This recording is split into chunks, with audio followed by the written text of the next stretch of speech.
seja bem-vindo ao Agrofag. Você que está aí tomando um cafezinho, vendo a TV ou que está nos assistindo pelo celular. Hoje o programa está cheio de curiosidades sobre o agronegócio, né, professor? Bom dia. Bom dia, Antoniana. Sim, o programa está com muitas novidades. É isso aí. Vamos conferir os assuntos da edição de hoje. Vamos falar sobre nutrição animal e a técnica de alimentação vaca a vaca. Cada uma delas recebe quantidades diferentes de ração conforme a produtividade. Então aqui a gente tem a 69, ela está com mais de 30 litros de leite, ela ganha 10 quilos de ração e 2,5 de farelo. Essa dieta personalizada torna mais eficiente a produção de leite.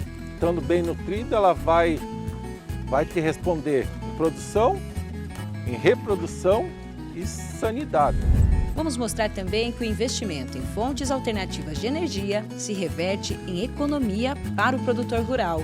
Nessa propriedade palotina, as placas solares representam uma economia de 70% na conta de luz.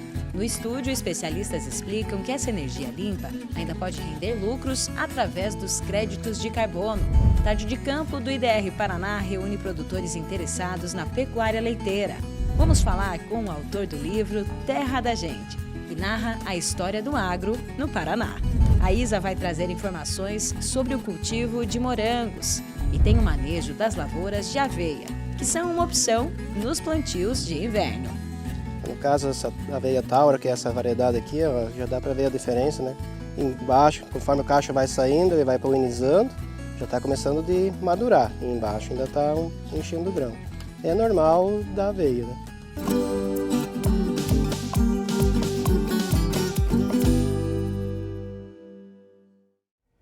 Professor Celso, o senhor já ouviu falar em alimentação vaca a vaca? Não é exatamente a minha área, Antoniana, mas já ouvi falar sim. Então, olha só, nós temos uma imagem aqui que mostra as vacas no coxo e o detalhe é que cada uma delas recebe uma quantidade de ração que varia de acordo com a produtividade. Essa, então, é a técnica conhecida como alimentação vaca a vaca. Vamos acompanhar a reportagem.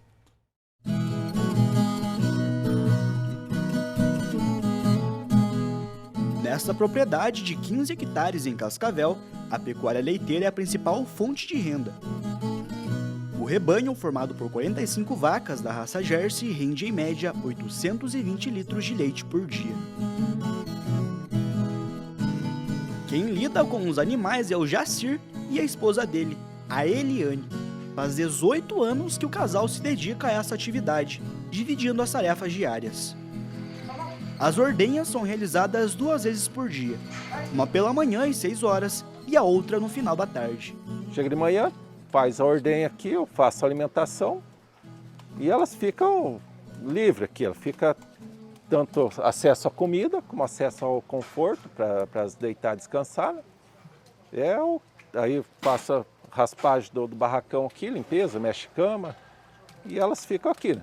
Tem acesso à água, sal mineral, silagem, ficam livres. Dentro do confinamento, mas elas estão acesso a tudo aqui durante o dia. Né?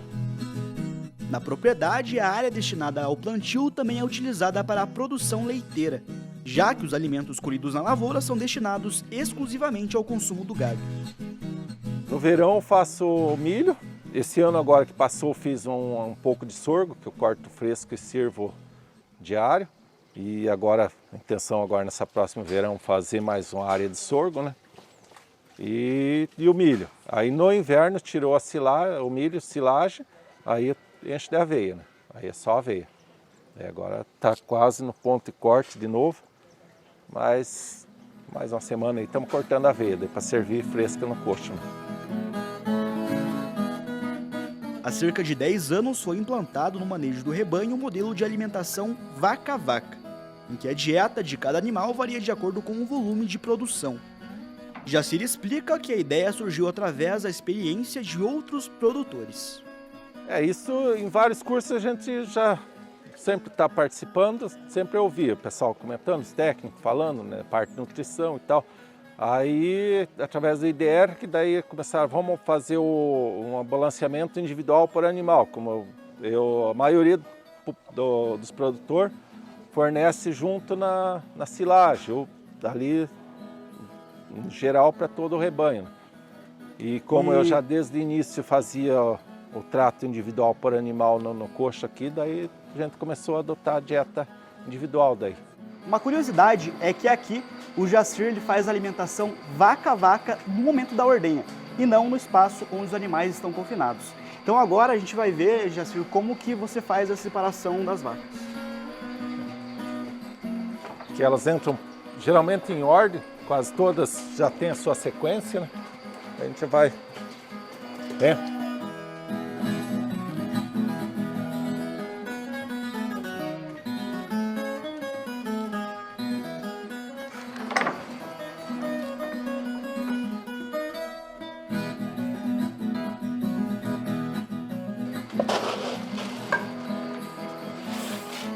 Aqui é uma simulação, porque esse não é ainda o momento da ordenha. Mesmo assim, o casal mostra o que cada vaca recebe no coxo. Então aqui a gente tem a 69, ela está com mais de 30 litros de leite, ela ganha 10 quilos de ração e 2,5 de farelo. A 121, ela está produzindo em torno de 23 litros de leite, ela ganha 7 quilos de ração e 2 de farelo. A 132 está com 24 litros de leite, ganha 8 kg de ração e uns 2,5 de farelo. A próxima, 54, com 25 litros de leite, ela recebe 8 kg de ração e 2,5 de farelo também. Os dados sobre o perfil de cada animal são anotados em uma planilha.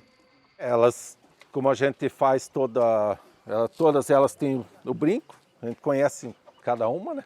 Aí pelo número do brinco, você põe na planilha lá, daí você faz ali o processo da planilha que faz a dieta, aí fornece individual para cada uma o que ela recebe de acordo com o mérito de produção dela, né? Ela produziu mais, vai receber mais concentrado, produziu menos, vai receber menos. O que fica à vontade é a silagem, a forragem, essa aqui ela come o tanto que ela quer, né?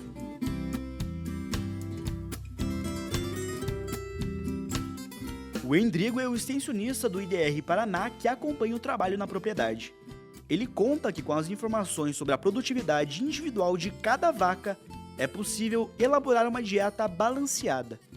A partir do momento que o produtor nos informa qual que é a produção de cada vaca, qual que é a score de condição corporal, qual que é a data do último parto, né? A partir dessa informação, a gente consegue identificar qual que é a demanda de proteína bruta, de energia, de minerais, de tamponante, que essa vaca vai precisar para ela produzir aquilo que ela está produzindo, para atender o score de condição corporal que ela está, se ela está em gestação, para atender a gestação também. Então, a partir desse momento, eu consigo fazer o balanceamento desses nutrientes com os alimentos que o produtor tem à disposição, fazendo com que eu atenda exatamente aquilo que a vaca está precisando, sem o risco de sobrar proteína, ou de sobrar energia, ou de sobrar mineral, porque eu estou usando os alimentos disponíveis para aquele fim específico. No final, eu tenho a quantidade exata que cada vaca vai precisar de silagem, vai precisar de farelo de soja, de ração, ou de farelo de milho, ou de forragens de inverno. Esse blend final, com esses valores finais, a gente fornece para a vaca e ela vai manter a produção, vai manter o score de condição corporal, vai manter a gestação dela, vai se manter bem, com um custo o mais baixo possível dentro da realidade do produtor. O extensionista acrescenta que a alimentação personalizada reduz o desperdício e aumenta o aproveitamento em comparação com o modelo convencional. O produtor, quando adota a nutrição vaca por vaca, na média, as vacas dele vão produzir mais. E na média, ele vai gastar menos, né? Então, ele ganha para os dois lados. Por quê? Porque ele está investindo no lugar certo. Está investindo na vaca certa. Aquela que produz menos, ela vai continuar recebendo, mas vai receber proporcional ao que ela está produzindo. Então, sim, vale a pena, porque o produtor ele vai fazer com que o rebanho dele produza o máximo que ele é capaz de produzir, gastando o mínimo possível, ou gastando aquilo que é o ideal para o seu plantel. O Jacir enxerga outra vantagem nesse sistema de produção. A sanidade também, que o bicho ele estando bem nutrido, ela vai te responder em produção, em reprodução e sanidade, né? Ela não vai ter problema de casco se ela está bem numa nutrição adequada. São vários fatores que interferem, né?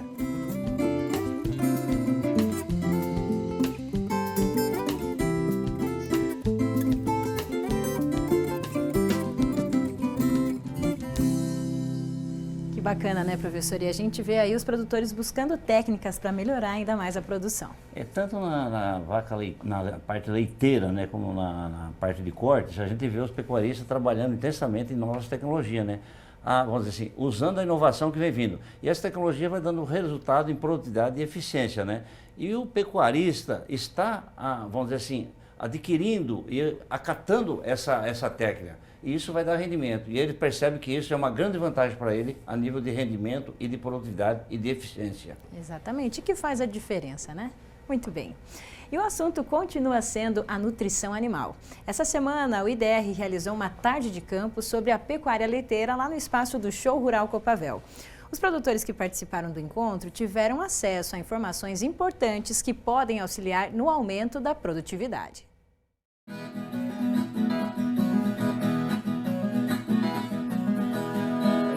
Uma tarde inteira dedicada ao conhecimento sobre o manejo de vacas leiteiras e a produção de forrageiras de inverno.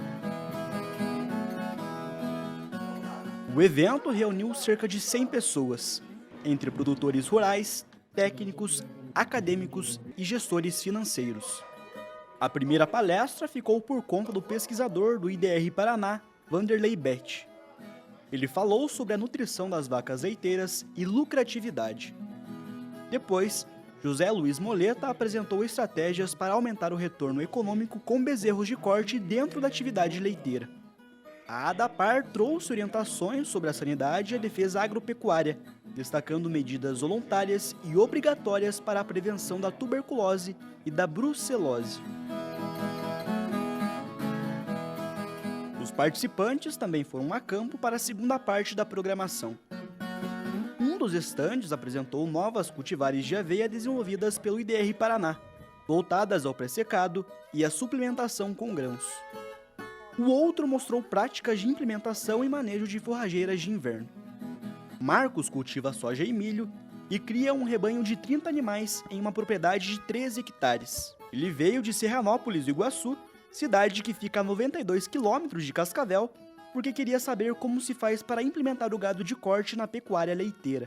A gente estava pensando em fazer a conjunção do gado leiteiro com o de corte, né? Que é uma boa opção, né, para a gente descartar o boi leiteiro, que fala, né?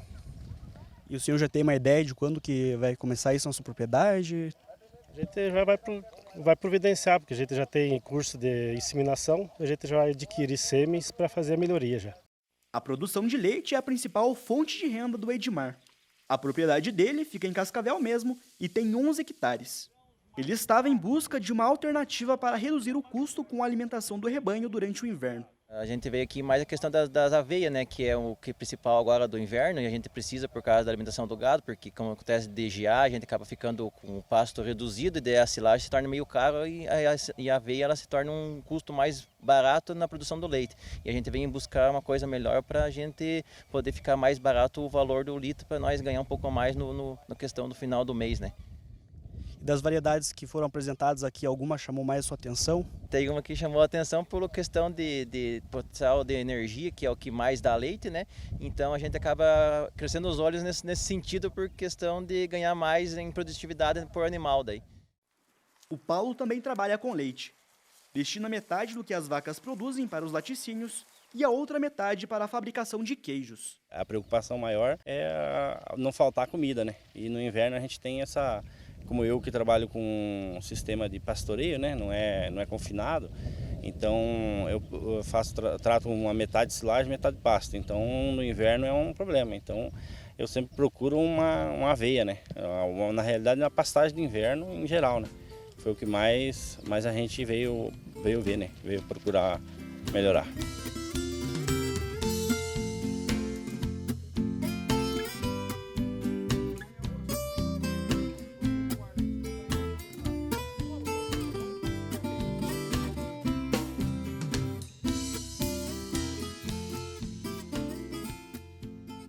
É hora da Isa na Fazenda e as informações de hoje são sobre o cultivo de morangos. Olha só.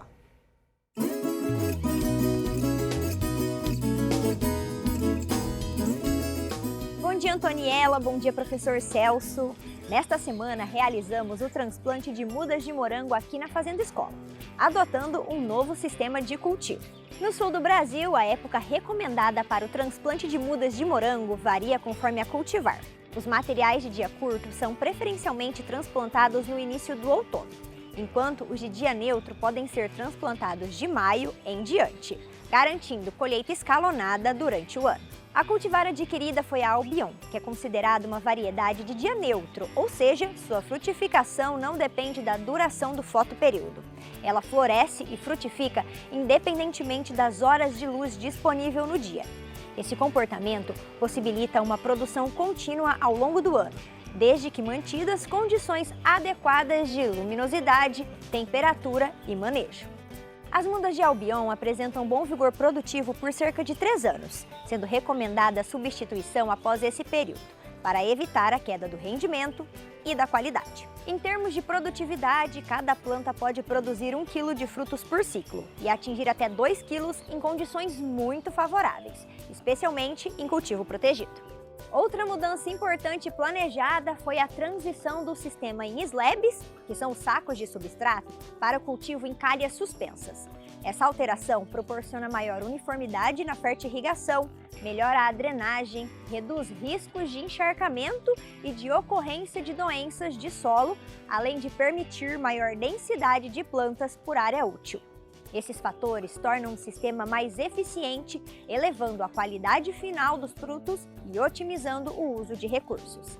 O substrato agrinobre utilizado no transplante foi enriquecido com casca de arroz carbonizada, um componente que aumenta a macroporosidade, melhora a aeração e a drenagem, reduz a compactação e favorece o desenvolvimento radicular.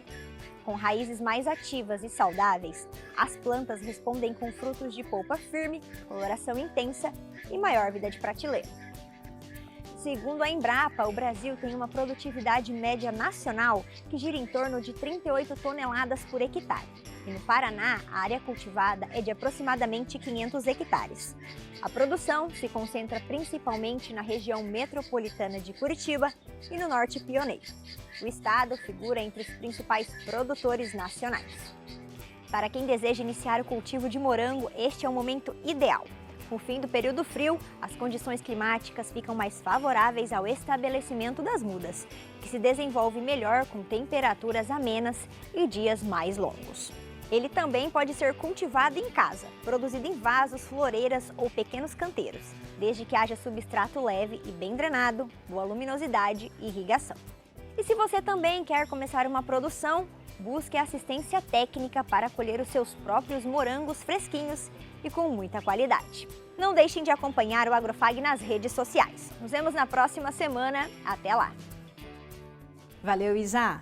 E agora um recado importante para você que quer participar com a gente do programa, esclarecendo dúvidas, enviando fotos e vídeos, compartilhando informações e novidades aí da sua região ou sugerindo assuntos para tratarmos aqui. Entre em contato com a nossa equipe no WhatsApp. O número é o 4533213970. Nós estamos em todas as redes sociais, no Instagram, TikTok, no YouTube e também lá no Facebook. Participe com a gente. O cultivo de aveia é considerado por muitos agricultores como uma boa opção para o inverno. O cereal serve tanto para alimentação animal como humana, por isso tem um bom preço de mercado. Ela também deixa uma boa palhada para as culturas de verão. Nós fomos até a propriedade do seu Jonas Frisk para mostrar como ele está fazendo o manejo de uma variedade de aveia branca. Olha só.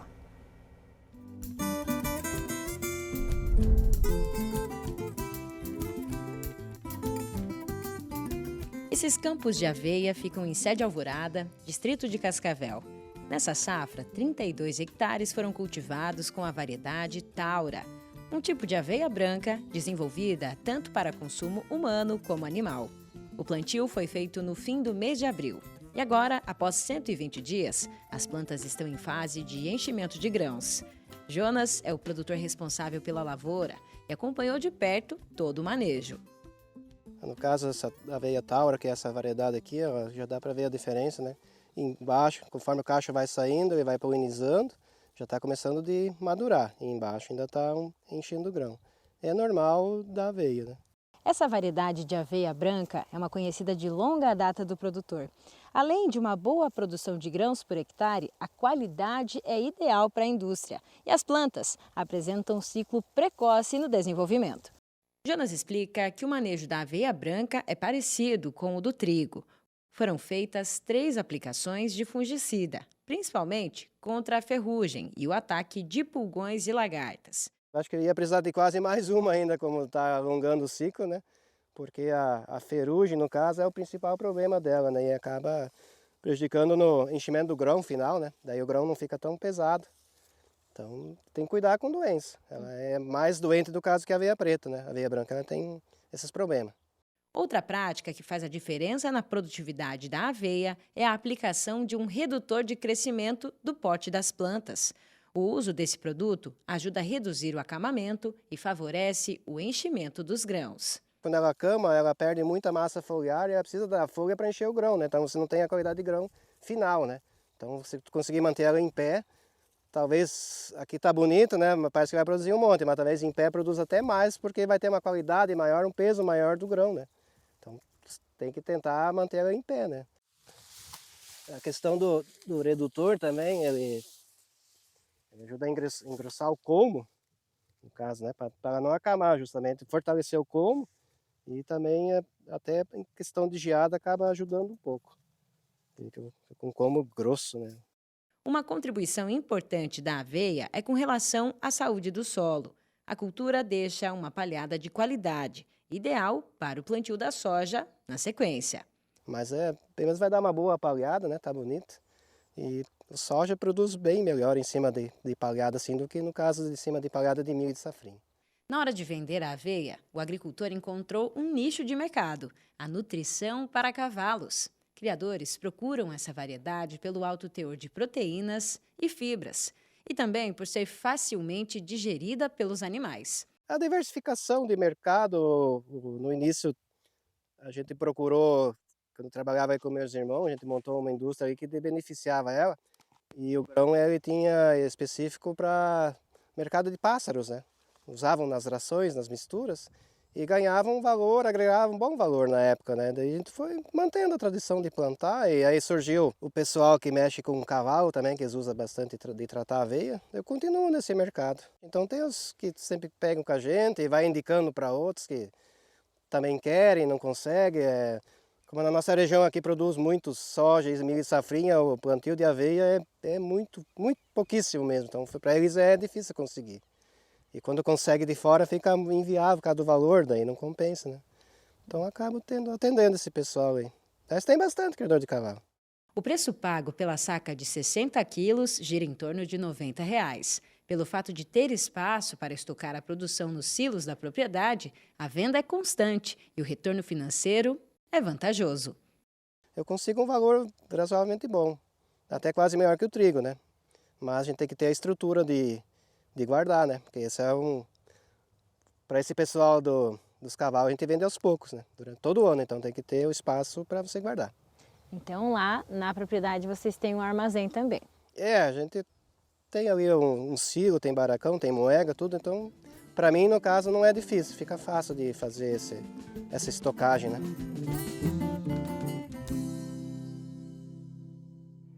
Tá aí, né, professor Celso? Uma boa alternativa para a cultura de inverno. Nós sabemos que a aveia ela é plantada muito na região sul, né? E essa aveia taura, ela veio realmente assim a satisfazer a necessidade do agricultor e da indústria, certo? Então ela tem dupla proposta, né? Que é a pastagem, né? E a produção de grãos. E quando você tem um pH um pouco diferenciado mais baixo, ela tem um poder de descasque muito grande, certo? Então o que acontece? Isso favorece o agricultor, que pode utilizar para pastagem, e favorece a indústria também, que vai receber e vai conseguir descascar essa aveia, né? Lembrando que se for para grãos, né, para produção de grãos, nós temos que usar alguns produtos, né? Tomar cuidado com produtos com residuais que vai ficar na semente, né? E que na prática de fazer o cultivo, né, praticamente o manejo é o mesmo, né? Então é uma dupla proposta, certo? Que atende a necessidade do agricultor e atende a necessidade da indústria. É muito bom. Isso aí, 2 propósitos, né? Muito bem. Veja agora os preços do mercado agrícola na nossa região.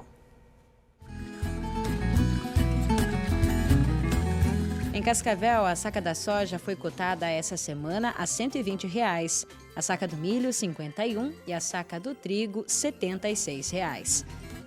No próximo bloco, energia limpa no campo. Vamos mostrar as vantagens de investir em fontes alternativas, que podem reduzir os custos em até 70% e ainda render créditos de carbono.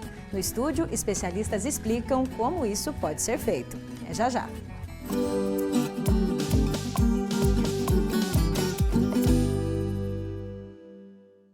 Sim, o futuro exige cada vez mais. Mais inovação, mais qualidade. Na FAG, a excelência é ponto de partida. Experiências de aprendizagem, eventos empreendedores e networking transformador. Um ecossistema de educação completo no campus mais moderno do Brasil. Na FAG, você evolui com quem lidera. Conheça, compare, realize. Centro Universitário FAG. fag.edu.br/vestibular. Provas 11 de outubro. Quem faz FAG, faz a diferença. Camagril apresenta luzes, som, esporte e sensações. Night Running City Farm FAG. Uma corrida noturna diferente. Um circuito especial no campus mais moderno e completo do Brasil. Escolha sua distância e inscreva-se pelo site cityfarmfag.edu.br/run e faça parte desse movimento de saúde e esporte. Dia 27 de novembro, Night Running City Farm FAG.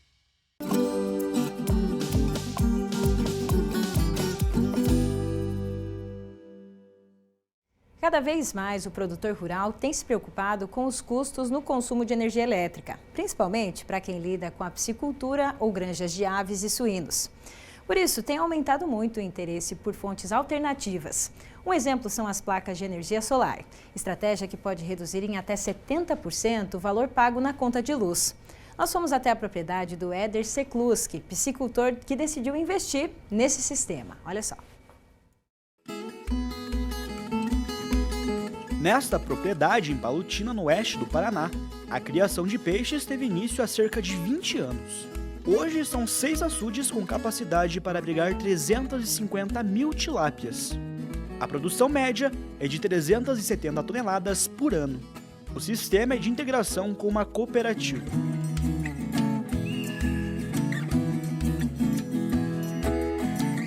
A área pertence à família do Éder, que é o responsável pela criação. Formado em engenharia mecânica, ele aprendeu na prática a lidar com os peixes.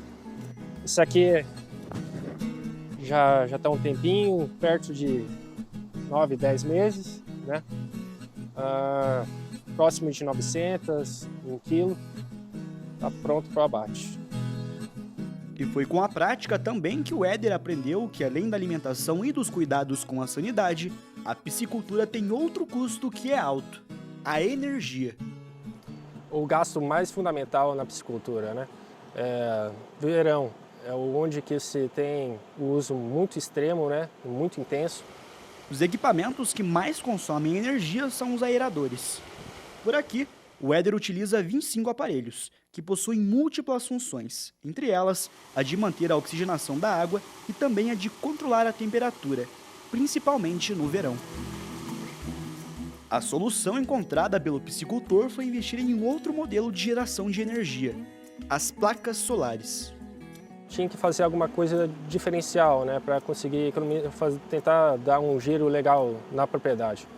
Aí foi feito um estudo, um levantamento e achou que era muito viável a instalação das placas solares, né, e ajudando na piscicultura.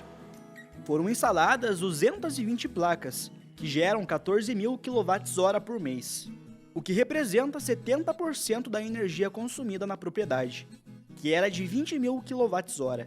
A empresa do Pedro é que fez o projeto de instalação. A gente vem na propriedade, entende o cenário, como aquele cliente se comporta, o consumo dele, se é de dia, se é de noite, os horários de consumo, né? E também a quantidade de energia que ele precisa para que a sua produção aconteça. E daí, através disso, também a topografia do terreno, obviamente, né? Aí a gente analisa tudo isso e, através disso, se faz um projeto. Desse projeto, sabe que tipo de equipamento é mais viável para esse cliente. Então, não existe nenhum projeto que seja igual. Cada cliente tem suas particularidades e os projetos são específicos para ele. Pedro explica que no caso do Éder, a economia com os gastos em energia elétrica chega a R$150 mil por ano. Na produção rural hoje, o que mais a gente tem que viabilizar no agronegócio é redução de custo e aumento de eficiência. É isso que mais o produtor rural busca.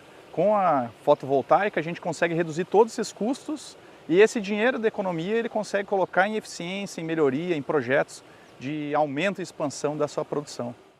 A empresa do Pedro é uma das companhias cadastradas no Renova Paraná, programa do governo do estado que oferece apoio financeiro para a instalação de sistemas de energia limpa no campo. O Erlon de Almeida é o coordenador do programa que está completando 4 anos e oferece juros subsidiados para o produtor rural. Para aqueles que são agricultores familiares, tomadores de Pronaf, nós estimulamos com 5% na taxa de juro. Isso vale para solar e para biogás os 5%. Como eles tomam crédito Pronaf a 5%, fica juro zero. Os médios e grandes, que são os que tomam as linhas Pronaf e agricultura empresarial, né, eles também têm 3% na solar e 5% no biogás. Então eles reduzem o custo, vamos chamar, do crédito que eles tomam, valendo muito a pena, ainda assim, comparativamente aos outros, também vale muito a pena fazer. Segundo o coordenador do Renova Paraná, o retorno do investimento feito na instalação do sistema pode ser alcançado em até 4 anos. E para ter acesso aos recursos é simples.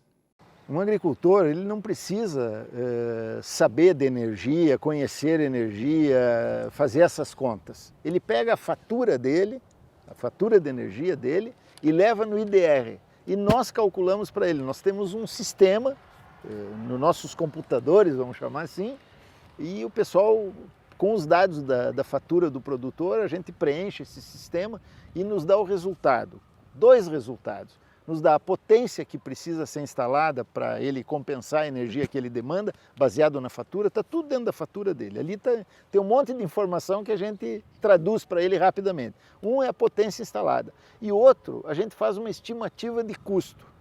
Então eu posso dizer para ele que ele precisa instalar X quilowatt-picos e que isso vai custar tantos mil-reais.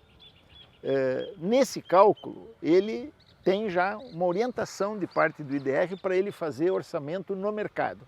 E aí a gente sugere que ele escolha 3 empresas que prestam serviço, leva essa mesma fatura, apresenta para as empresas e elas vão apresentar 3 orçamentos definitivos. E ele vai optar por um. Ele opta pelo que ele quiser, mas normalmente a gente sugere que ele opte pelo mais barato, obviamente, né? Então é isso, é muito simples e ele não precisa entender. Tem quem entenda para ele e vai sugerir para ele o como é.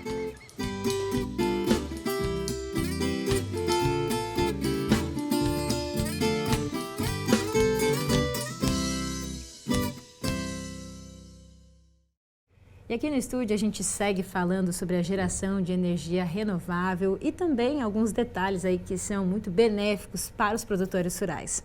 A gente recebe hoje aqui Rafael Geller, engenheiro eletricista de projetos e de desenvolvimento sustentável. Seja muito bem-vindo, Rafael. Obrigado, uma boa tarde. Quem está aqui com a gente também, Jonathan Espigosso, engenheiro ambiental e responsável técnico da Paraná Ambiental. Seja bem-vindo, Jonathan. Obrigado. Para a gente começar a nossa conversa, né, já pegando o gancho da reportagem que a gente acabou de assistir, energia renovável por meio, né, da geração aí da energia solar, por exemplo, é algo que os produtores estão conhecendo cada vez mais e é um dos exemplos aí que a gente tem visto que traz energia limpa, né, Rafael? Como é que a gente vê esse cenário hoje no nosso estado? O Paraná ele tem investido muito forte, né, através de programas de nível estadual, né, fomentados pelo governo, como o próprio IDR Paraná, que a gente viu na reportagem ali, para trazer para o meio rural, né, a produção de energia limpa com o objetivo de você reduzir custos na produção de proteína animal, né? A gente tem uma vocação muito forte aqui na nossa região. E dentro do nosso estado, a região oeste do Paraná é a região que mais tem projetos de energia limpa no meio rural. Então a gente tem um grande potencial na nossa região aqui oeste para tudo isso. E essa cadeia de desenvolvimento de soluções, de empresas, de engenharia e de sistemas e usinas, principalmente no meio rural e na área de energia solar, tem se desenvolvido bastante em todo o Paraná, né, em todo o Brasil e também na nossa região, dentro do estado aqui, se destaca em relação às outras regiões. Uhum. Eu queria que você também já falasse um pouquinho sobre como você tem atuado pela Net Zero para conseguir classificar esses benefícios de quem usa energia renovável, energia limpa, tem conseguido ter aí de benefício na propriedade. O que vocês fazem hoje? Vocês monitoram, classificam todos esses benefícios? Como que é? Legal. A Net Zero surgiu justamente uma demanda de mercado, né? Eu atuo há cerca de 15 anos aí no mercado de energia, tanto com usinas solares e usinas biogás, também com aproveitamento desde suinocultura, biogás de aterro sanitário e biogás de aviários também, que é possível gerar. Então a gente tem atuado justamente com a parte de projetos. E nos últimos anos aí a gente tem entendido uma grande demanda de mercado, que é a parte de gestão, ou seja, os produtores acabam investindo nas usinas, tem as informações, tem soluções técnicas e aplicativos de software para fazer a gestão da produção. Mas uma demanda é o controle não só de produção, mas do consumo dessa energia e dentro desse mercado uma característica de que essa energia que não é usada no momento em que ela é produzida, ela pode ser injetada na rede e gera créditos. E esses créditos têm validade de 5 anos e podem ser usados posteriormente. Então surgiu-se a demanda de fazer o controle de toda essa energia que é gerada, consumida, exportada para a rede que vira créditos. Então a gente acabou desenvolvendo soluções de software para que o produtor possa fazer a autogestão da sua usina, ou seja, saber quanto ele gerou, quanto consumiu, quanto isso trouxe de economia ou receita para a propriedade, nos casos em que essa energia é comercializada, e fazer esse controle de forma simplificada através de aplicativos. Então a gente tem usado a tecnologia e levado isso para os produtores com o objetivo de trazer esse modelo de autogestão, né? E também porque dentro agora do nosso mercado aqui no Brasil, a gente tem a oportunidade de gerar créditos de carbono a partir da produção de energia renovável. E um dos requisitos para esse tipo de projeto é justamente você ter o controle e registro de toda a energia que é produzida e consumida, para que possa-se fazer o cálculo e o registro das emissões de carbono que estão sendo reduzidas e para que isso possa ser validado e certificado como um crédito de carbono, que hoje, né, a legislação que foi aprovada recentemente no Brasil, agora em dezembro, permite que o crédito de carbono seja reconhecido como um ativo financeiro e pode ser comercializado com empresas que desejam manter suas metas de ESG e sustentabilidade. Antes da gente entrar na questão do mercado de crédito de carbono, que eu acho que vai ser aqui a notícia que a gente quer chamar bastante atenção, eu também quero trazer, além do exemplo do Éder, que a gente viu com as placas solares, o Jonathan lá, como responsável técnico da Paraná Ambiental, vocês têm feito biogás, então, do aterro, né? Como é que funciona isso? E isso também está dentro, né, dessa questão, dá para monitorar tudo isso? Conta pra gente, Jonathan. Exatamente. A Paraná Ambiental é uma extensão da produção agropecuária. A partir do momento que aquela produção agropecuária sai do campo e vai para o frigorífico, ela é processada e tem geração de resíduos. Esses resíduos são geralmente destinados para locais onde haja a destinação final, ou seja, um resíduo quando ele não é mais reciclável, ele tem que ser encaminhado para um aterro sanitário ou industrial. A Paraná Ambiental recebe esses resíduos dos frigoríficos, cooperativas e dá o destino final. Durante esse processo é gerado biogás. Esse biogás é captado e transformado, a geração dele 60% desse gás é metano. Então a gente usa esse metano, limpa ele através dos filtros que a gente tem e transforma ele em combustível para ser consumido nos motores de geração de energia. Então eu queimo o biogás, transformo ele em CO2, gero energia e nessa geração eu tenho geração de contabilização de crédito de carbono, que aí o Rafael foi o propulsor disso para a gente, ele que automatizou tudo dentro da Paraná Ambiental para que fosse possível a gente gerar essa energia através do biogás e ainda acreditar esses créditos de carbono que porventura podem ser fornecidos até para os nossos próprios clientes com preço reduzido para que eles tenham acesso aí à compensação de crédito de carbono. Agora, o conhecimento disso, como que esse conhecimento de crédito de carbono, através da energia limpa, né, que é gerada, né, como que está chegando isso aos agricultores do campo ou o próprio pequeno agricultor que mexe lá com suíno, com avicultura? Como que está chegando? Ele está tendo conhecimento, ele está sendo orientado para isso? Eu acredito que a gente está Porque a gente vê exemplos assim esporádicos, né? Aqui e ali, né? Sim. Eu acredito que a gente está numa primeira fase de mercado, uma fase onde a gente precisa levar esse conhecimento e essa orientação técnica para o agricultor, para o produtor rural, para que ele conheça as atividades dele e dentro das atividades que ele já executa no seu dia a dia, quais delas podem ser enquadradas para geração de créditos de carbono. Então, existe ainda, é muito incipiente, é uma fase inicial, mas ela vai começar a acontecer, já está acontecendo de uma forma que hoje mesmo estamos falando sobre isso, então são os primeiros passos dentro desse mercado. E o Brasil tem aí, por estimativas já de mercado, a oportunidade de se tornar um dos maiores produtores de crédito de carbono, tanto para o mercado interno quanto para exportação desse ativo aí para o mercado internacional. Tá?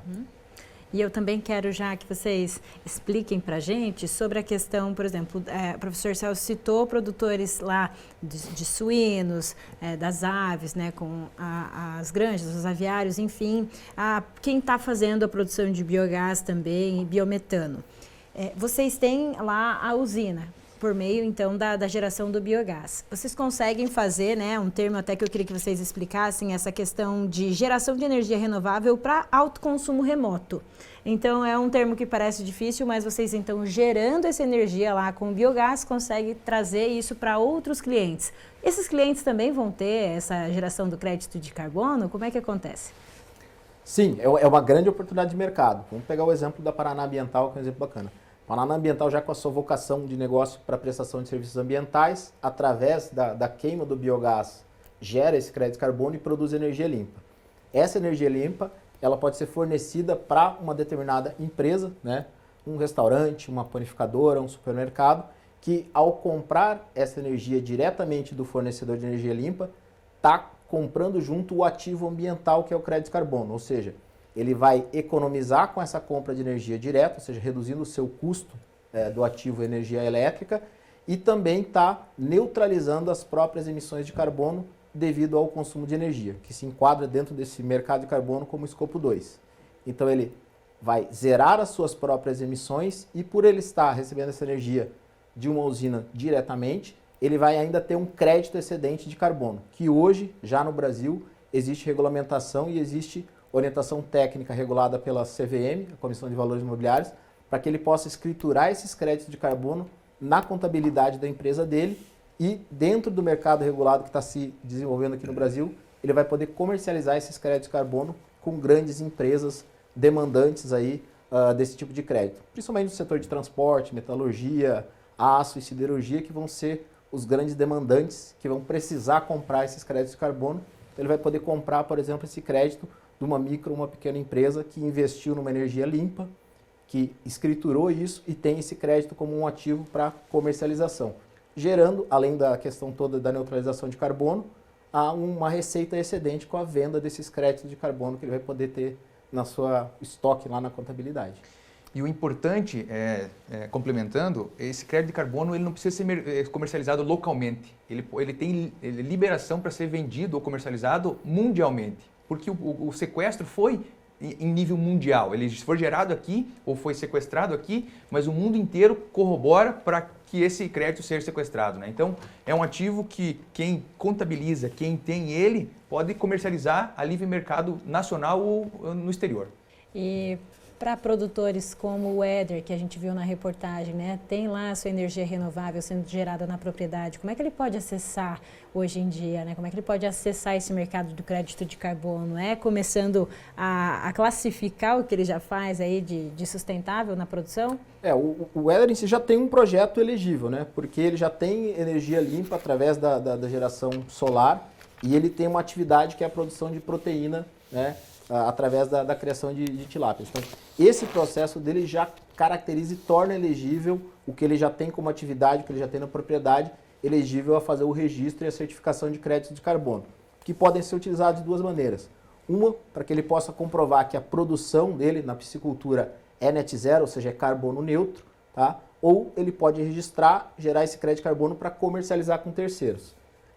Um grande exemplo é o que já acontece na Europa. A Europa já, a partir do ano que vem, é obrigatório que qualquer produto que seja importado para dentro da União Europeia, ele tem que comprovar que é carbono neutro, desde a origem. Então, por exemplo, aqui a cadeia do Éder, vamos pensar que ele pode exportar a tilápia dele para o mercado europeu. Para que ele possa fazer isso, ele vai ter que registrar que a produção de tilápia dele é carbono neutro. E aí ele gera os créditos de carbono com o objetivo de agregar valor ao produto que ele exporta. E um dia a gente pretende acompanhar todo esse projeto, né? Todo esse trabalho. Com certeza. Obrigada, Jonathan, por estar aqui com a gente, compartilhar Obrigado. um pouco do trabalho de vocês. Até uma próxima. Obrigado.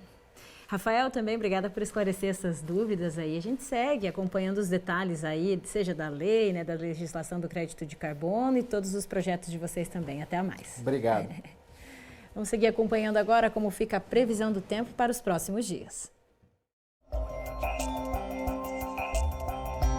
Após dias de bastante vento e temperaturas amenas, tem chuva prevista nesse domingo em todo o oeste do Paraná. De acordo com o CIMEPAR, isso acontece por conta da aproximação de uma frente fria, que traz pancadas de chuva e queda nas temperaturas. Em Cascavel são esperados 46 milímetros e o tempo fica gelado por aqui. Mínima de 10 e máxima de apenas 13 graus. Amanhã segue chovendo de forma concentrada e a temperatura mínima é de 9 e a máxima segue em 13. Na terça, a chuva dá espaço para o sol entre nuvens e as temperaturas ao longo do dia sobem um pouco.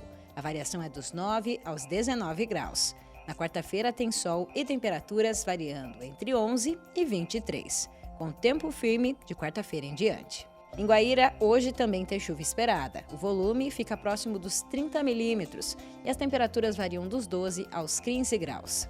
Na segunda-feira, o tempo chuvoso continua com um volume significativo.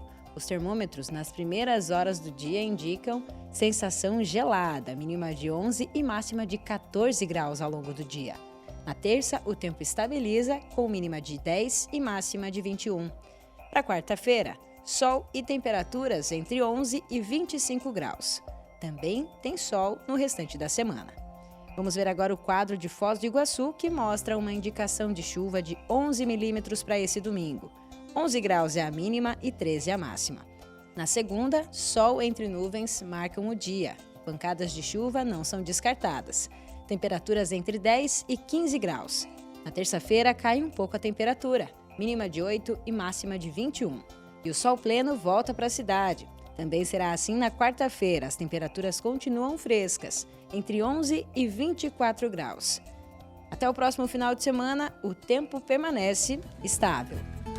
Depois do intervalo, o livro conta a história do agro no Paraná. É daqui a pouco.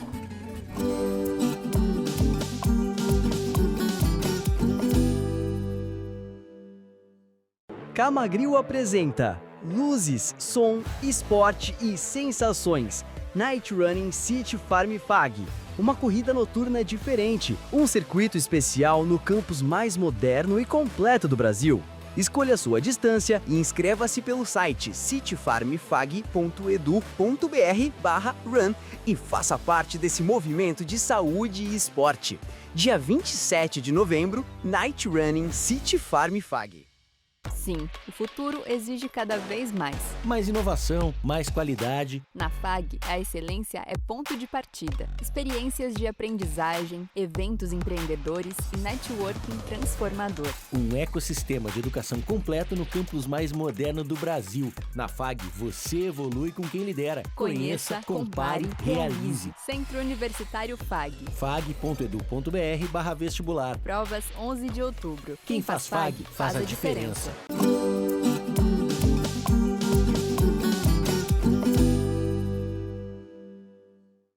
Está na hora de falar sobre história e tradição. O crescimento do Paraná sempre esteve ligado à agropecuária. E as informações sobre essa evolução, que começou lá atrás, quando o estado ainda era uma província do Brasil Imperial, foram reunidas no livro Terra da Gente. Tá aqui, olha só, professor Celso, essa é a capa do livro. A obra foi escrita pelo Evandro Fadel, ele que é jornalista, assessor de comunicação da Secretaria Estadual de Agricultura e Abastecimento. Nele, o Evandro reúne 170 anos de história do agro paranaense por meio de documentos e registros oficiais. Eu conversei com o Evandro para saber como foi a produção desse livro. Vamos acompanhar a entrevista. Quem vai falar para a gente sobre essa obra, que é muito rica em informação, em história do agronegócio do Paraná, é o Evandro Fadel, ele que é jornalista, lá na Secretaria de Agricultura e Abastecimento do nosso estado, e está lá em Curitiba, vai conversar com a gente para falar sobre esse livro tão especial. Seja bem-vindo, Evandro.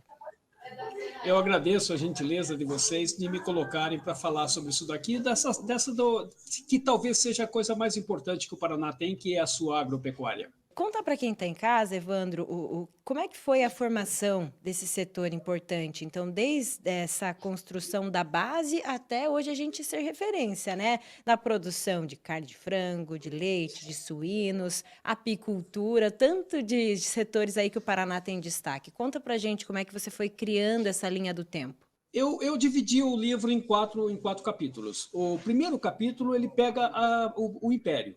Tá? O que seria o Império? É a colonização do Estado. O interessante é que apenas 11 dos 41 presidentes da província da época imperial, apenas 11 que eram paranaenses. Então, a maioria não conhecia o Estado. Então, nesses relatos, eles mostram aquilo que eles estavam vendo no Estado. Falavam muito de colonização, muita da necessidade de estradas, citavam essa agricultura atrasada, a insuficiência de mão de obra, a falta de conhecimento agrícola, mas eles também demonstravam que eles tinham muita esperança no futuro dessa província e desse estado. O segundo capítulo eu peguei da proclamação da República até a década de 30. Nesse período começou a haver uma profissionalização, tanto que em 1912 criou-se uma Secretaria da Agricultura. Ela durou pouco, mas na época o secretário, que era Ernesto Luiz de Oliveira, ele fundou, inclusive, uma das cadeiras da Academia Paranaense de Letras, um cara altamente letrado, que buscou criar uma biblioteca, buscou criar capacitação dos produtores. Então, naquele período da proclamação da República até 1930, já se começou com isso. O terceiro capítulo eu pego da década de 30 até 1946, que é o período Vargas, né? Nesse período, o estado do Paraná foi reduzido com a criação do território do Iguaçu, aí na região onde fica a FAG, onde ficam vocês aí, e nesse período, no entanto, que se cria a Secretaria da Agricultura do Estado do Paraná para dar o norte político para o agronegócio paranaense. Tá? De 1946 até hoje, o que a gente vislumbra são projetos, são programas, programa de conservação de solo, programa para aumentar o rebanho paranaense, a casas rurais, que foi um dos primeiros programas criados no Estado, a criação, por exemplo, do FEAP, o crescimento das cooperativas. E nesse período acontece a geada de 1975. Já tinha havido uma geada em 1953, houve uma nova em 1963, seguida do maior incêndio acontecido no mundo na época, e em 75 a grande geada, que aí mudou completamente o panorama do estado. A gente tinha uma monocultura em cima de café, basicamente, e a gente mudou para uma monocultura mecanizada, que é a soja. E nesse período também, em razão dessa queda do café, apareceram o crescimento das grandes agroindústrias que hoje estão no oeste do estado e no sudoeste do estado, com aves, com suínos. Então, essa nova visão de estado veio a partir de 1975. Ou seja, o povo paranaense mostrou mais uma vez que ele é resiliente. Ele conseguiu vencer uma grande catástrofe, transformando esse estado no que é hoje e o que a gente tem aí, que está conquistando cada vez mais o mundo. Tá? No final do livro, eu consegui entrevistar os 16 ex-secretários ainda vivos, começando pelo Paulo Pimentel até, na época, o Norberto Ortigara. Então, contando um pouquinho da história deles e o que eles fizeram para isso. Então, a constituição do livro é mais ou menos isso daí. Evandro, mais uma vez, parabéns aqui em nome de toda a equipe Agrofag pelo teu trabalho. E a gente segue, né, levando informação, conseguindo captar aí a história do agro paranaense, que é tão importante e formou tantas famílias, tantas empresas nesse setor. Parabéns, Evandro. Eu que te agradeço, Antonella, por essa oportunidade. E se você me permite, eu queria encerrar esse nosso papo aqui dizendo o seguinte: o futuro do agronegócio ele já está desenhado, né? Vai ser um período de inovação constante, alta tecnologia, ação cada vez intensa de micro-organismo, é inteligência artificial, é algoritmos, e todo mundo trabalhando nessa questão complexa, mas essencial, que é a produção de alimentos. Tá? É isso aí. Evandro, obrigada. Um abraço para você. Abraço e muito agradecido. Confira como fecharam os preços das proteínas animais no agromercado.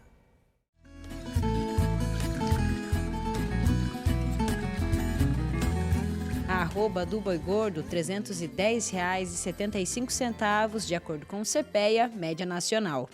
O quilo do suíno, R$ 6,60 e o quilo do frango, R$ 4,45. Vamos agora ao momento das redes sociais, com as fotos e vídeos que vocês enviaram para a nossa equipe essa semana e também indicações de eventos e também os cursos, né, daqui em diante. Olha só, a foto que a gente começa mostrando aqui, as fotos, né, nessa montagem é da Cleonice Sauer, ela que é daqui de Cascavel, produtora de morangos, nossa parceira. Olha a qualidade desses morangos. Muito bonito, deve ser muito saboroso, hein? Deve mesmo, né? E quem não gosta de um morango fresquinho para comer no café da manhã, para comer em sobremesa? Eu amo. Delicioso. Eu sou suspeita, delicioso mesmo. Um abraço para Cleonice. Meu neto adora. Ó, já tem que comprar uns para ele, os moranguinhos fresquinhos, né? Isso aí. Seguimos então, olha só esse vídeo do Leandro de Souza, nosso amigo lá do Ceará, que sempre manda novidades, as criações que ele tem feito lá, né, na agricultura. Então arroz, agora ele está plantando arroz em um projeto da escola que ele dá aula, e arroz, a produção é muito baixa no estado do Ceará, né? Então ele quer aí trazer para pequenos produtores familiares essa ideia de cultivo de arroz.